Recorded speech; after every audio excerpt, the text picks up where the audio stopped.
Joe Zekas from YoChicago. I'm in the office of Michael Pierson, who's the president and chairman of Rubloff, Prudential Rubloff these days.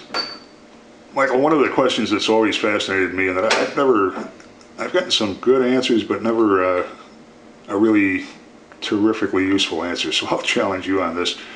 You're moving to a different city. You're probably as sophisticated a consumer of real estate agents as exists on the face of this earth. Yeah. If you didn't have contacts in the city you were moving to, how would you go about finding a real estate agent to represent you? I think a couple of things. One is that I don't think our business is any different in a lot of regards than a lot of service businesses. I mean, if I was having an important medical procedure, I would certainly do my homework about who is highly skilled in that area. And I think that a lot of people will continue to do that with real estate, and certainly we encourage them to do that. So, you know, the traditional route is still very applicable, and then we'll talk about the technology route, which I think is a really important piece as well.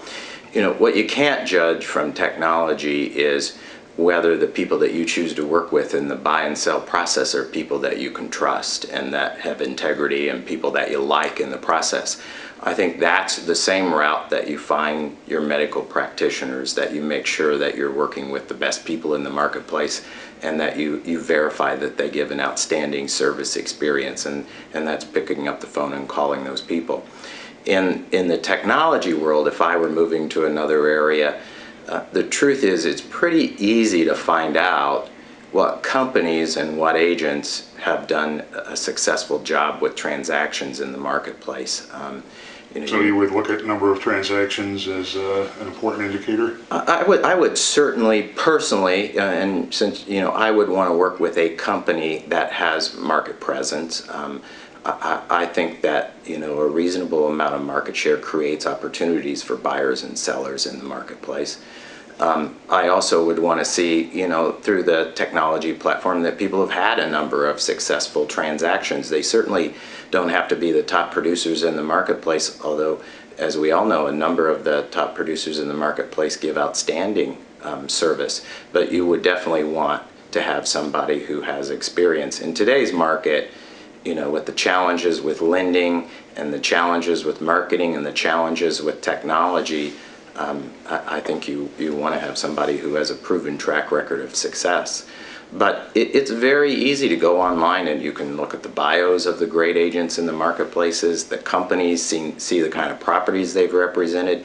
You can certainly find what the market time for those properties are. You can certainly see how their properties are positioned online.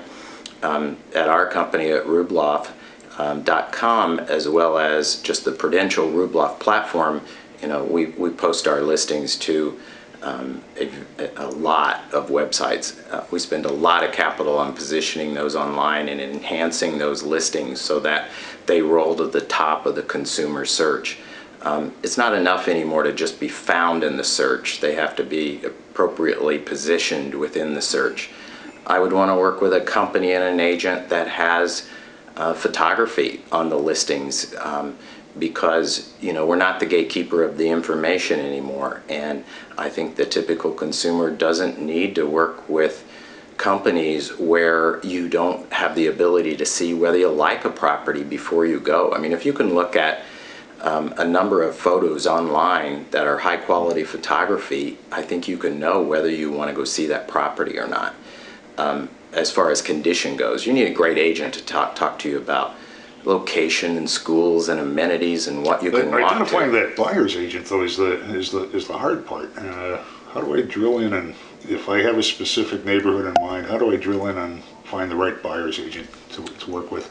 Well, I think you can find a lot of that information still online, because there are a number of sources where you can go and you can see who's been involved in the transactions. Certainly that information is public information. But for example, if you're interviewing an agent that has been a highly successful agent, I think you can ask for, examples of what their track record's been online. If you go to our site at rubloff.com, you can search sold properties, and you not only can look at the active listings, but you can look at the sold transactions in the marketplace, and you can learn a lot about how those properties were marketed and how they were successfully handled. Most of the information is public record. Once you've zeroed in on an agent, what kind of questions would you be asking? Or would you just experience them and develop a comfort level? If I were not in the business and I were picking a listing agent today, or a buyer's agent today, I would definitely want to work with somebody who has had a history of success. Do you have a minimum cutoff on how long a history or how many No, transactions? I don't think that's nearly as important, as there are certainly people brand new in the business who are going to become stars in the business. But I'm not a big advocate of luck. I'm an advocate of the consumer doing their homework, and if they do their homework, they will find that companies and the agents who have a history of success in the marketplace. So I would want to understand their history of success.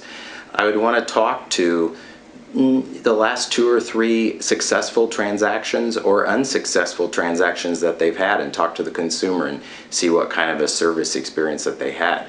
And really importantly, I would go online as a consumer and I would really understand how their company positions their product online. If 94% of the consumers are beginning their search or engaging in their search online, I think I would really want to be positioned with a company who does a great job of online marketing. A lot of people call it technology, but it's not technology, it's marketing, it's online marketing, and that would be a big important component of who I chose to work with, be a buyer or a seller's agent.